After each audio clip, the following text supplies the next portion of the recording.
how did this come about?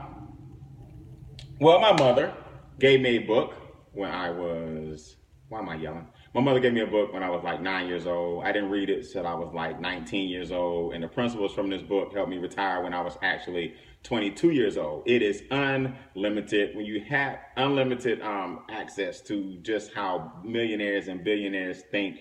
And it's not really necessarily about the money, but it's about what the money can provide you with, right? So these guys were actually interviewed by Mr. Napoleon Hill, who was hired by Dale Carnegie, who at the time was worth like trillions of dollars, the steel mogul.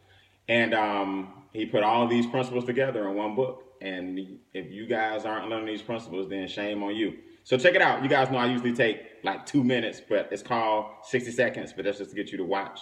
But that's okay. Check it out. Let's start this clock and see what we got today. It's throwback, so feel me.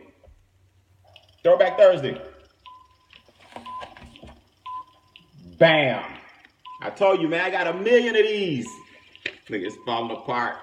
I had it since 1981, but it's all good. Here we go. People like to use their excess energy by chewing the rag. Wrigley Jr. capitalized this human trait by giving them a stick of spearmint.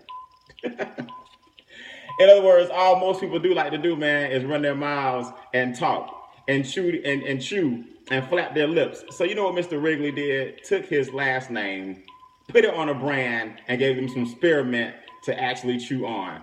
How cool is this? I like this old book. Y'all like the old version, Throwback Thursdays. The bottom line is this, man. I was watching the game the other day, and do you know the owner of the Detroit Lions? Her last name is Firestone Ford. I don't even know her first name, and I don't care. What I know is the owner of the Detroit Lions, her last name is Firestone/Ford. Let's break this down and look at this. Brian, what does this have to do with chewing gum? It has everything to do with chewing gum. Her maiden name is Firestone. We don't even have to talk about the billion-dollar tire company that she was already born into. And her married name is Ford, so that's another billion-dollar family that she married into. Wrigley gave people a piece of gum since they always flapping their jaws. Oh man, we're gonna go another 3 years with this throwback version. So people always talking and flapping their jaws, so give them a stick of spearmint, and his name is synonymous with chewing gum. Firestone, Ford, Wrigley, Heinz. Do you guys understand where I'm going? How synonymous will your last name be with success? Are you the person in your family that's going to change your family tree? Whatever your last name is right now, will your great grandchildren look at the fireplace one day and say, hey, that's Grandpa Beane right there. We have all of this because of him. See, that's my mission. That's my aim. I knew that after I was born, once I started reading books like this, and once my mother started feeding my brain, and I'm not just brown nosing because she's watching right now. She started feeding my brain and planting these seeds and quotes and Jim Rohn and Les Brown and Zig Ziglar and all these other people. Once she started planting those seeds, I knew from that day forward, beans would no longer burn on the grill.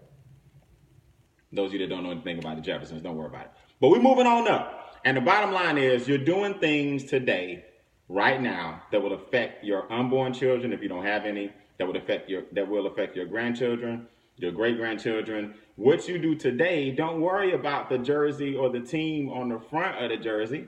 All right. Right now, you need to worry about the name on the back of the jersey. So if people around you on your so-called team aren't doing what they're supposed to do, don't worry about it. You're building a legacy for your family. If your friends and family don't support you currently, don't worry about it. You're doing something for the family members who aren't even born yet. If your coworkers don't believe in what you're doing, don't worry about it. Their last name is not yours anyway. So if you want to be like a Wrigley, if you want to be like a Ford, if you want to be like a Firestone, if you want to be like a Gates, if you want to be like a Winfrey, if you want to be like Bob Johnson and one day own the Bob Cats, if you want to be a name synonymous with a brand, then guess what? That vision starts today, and I promise you it'll manifest tomorrow. Stop living for the moment and stop worrying about what people around you are saying about your vision, because it's not theirs, it's yours anyway. And your vision has to be so big that you can wrap it in other people's goals, dreams, and ambitions. All right? I did 2 of these today, man. That's a record. That's how much I like the throwback version of the Laws of Success. Make sure you guys go visit my my blog, man, for more Laws of Success. That's Pays Replay. That's PAYS replay.com. And as of right now, there's no longer a secret to success. Go see part 1 from today on my Facebook page as well, probably right above this clip. All right? Peace.